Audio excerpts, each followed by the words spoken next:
Today, news has finally broke. Trey Lance from North Dakota State will officially declare for the 2021 NFL Draft. Is all the hype justified for this guy? Can he actually be a legit quarterback in the NFL? Let's talk about it. Welcome to Critical Condition. My name is Joe and I love to talk about sports way too much. With that being said, feel free to join me in the comment section down below and give me your thoughts on your opinions, and let's have a good friendly discussion over the topic for today.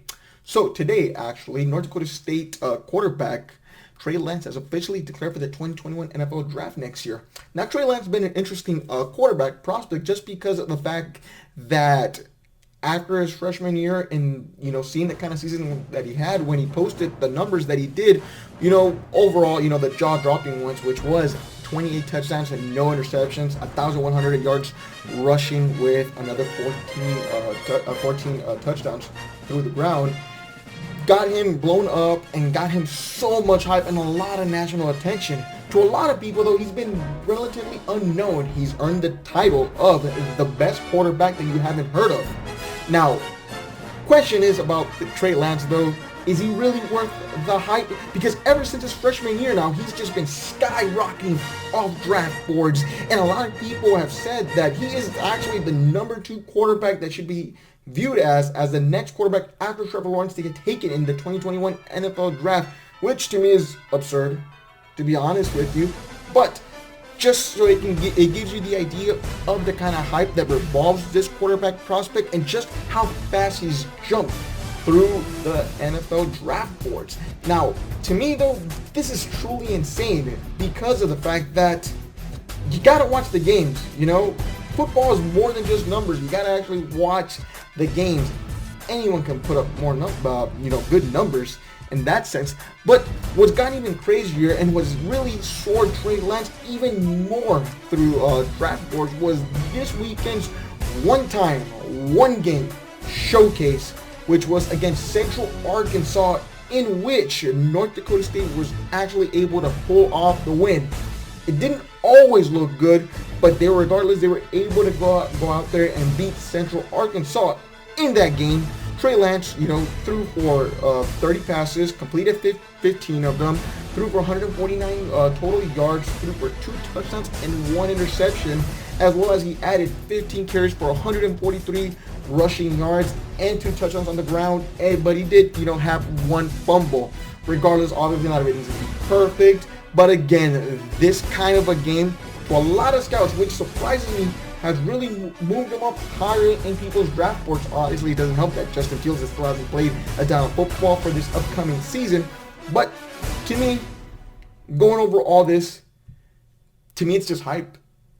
And to me, I'm scratching my head because I completely don't understand what people actually see in this guy. Now, he is athletic. He's built, he's 6'3", strong, can make plays with his legs, he's fast, he's got a decent arm. But I truly question what people are hyping so much about this guy.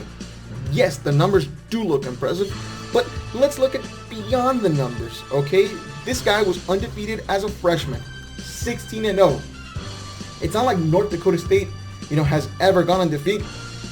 Oh, wait a minute, they have. They went undefeated with Easton Stick. He's a big-time player in the NFL. Well, he's not actually. He's a practice squad player for the Chargers. Well, Easton Stick actually had a heck of a career in North Dakota State. 16-0, 15-0, 14-1. That's a pretty insane record. But North Dakota State didn't necessarily win. Yeah, you know what? They have. Not only did they win a national championship with Trey Lance, but they were able to win 2 national championships with Easton Stick. They also won with another quarterback. You may know him as Carson Wentz, and that's gone on for about another 2 to 3 years. In fact, North Dakota State has won a national championship in 6 out of the last 7 years, which to me just pretty much tells me that they can win with any other quarterback. They've gone from as high as they can with Carson Wentz to as low as they can, with Easton Stick there. So where does Trey Lance line up between those two quarterbacks? I'd say he's in the middle, solid in the middle, for sure. Just because of the fact that, this guy has won, but anyone wins in North Dakota State. This guy has put up numbers, but again, the game of football is worth more than just numbers, okay? Look at, other quarterbacks like Mitch Trubisky, who's got a winning record in the National Football League. Are people really jumping over the fences to really make him the star of their franchise? No, he just got booted by Nick Foles. So again, there's more to the numbers, okay? People can win in North Dakota State, and here's the thing though. He's won against subpar competition. I mean, I have the names here of some of the teams that, Trey Lance has beat. It's a lot of James Madison, South Dakota State. I love college football and I love football. Can't tell you a couple players that have played from those programs. Another thing, though, to point out about Trey Lance, though, he played 16 games. The games that he's won, which were, he's won all of them, though, he's never had to throw more than 20 passes in 7 out of those 16 games. So that's 7 times. He's only completed 15 passes 3 out of those 7 games. Which basically means to me that he's more reliant on his feet. Again, that's not a knock because right now in the NFL, obviously see a lot of quarterbacks that are real athletic. Mobility is where the game's shifting to, and it does come in handy to be able to have some speed and be able to move around there. But to me, I feel like this quarterback is handcuffed by the run. And I feel like, again, when I was watching that Central Arkansas game, I mean, he was struggling at the very beginning. Sure, they were able to get him involved in the running game. And if you actually saw that game, which I don't blame you for not watching North Dakota State football, but they really try to emphasize him throwing, and he started off the game 1 of 8 with a fumble. This team had to switch its game plan and adapt, credit to the coach, but had to actually have Trey run the football and throw the playbook out of there. And once he got the running game going, obviously he was able to get more comfortable throwing. And he does have a good arm, but the accuracy to me is still a bit of an issue.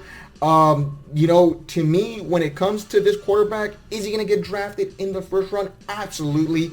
I see his style being able to, get help by the likes of Russell Wilson, Lamar Jackson, what teams have been able to do with those kind of quarterbacks. I'm not trying to completely hate on the guy, but let's pump the brakes on him first before we start putting some real high expectations on him. To me, my comparison for Trey Lance is Dak Prescott. I think he can be a good quarterback in the NFL as long as he's got help and doesn't go to a complete dumpster fire like the New York Jets.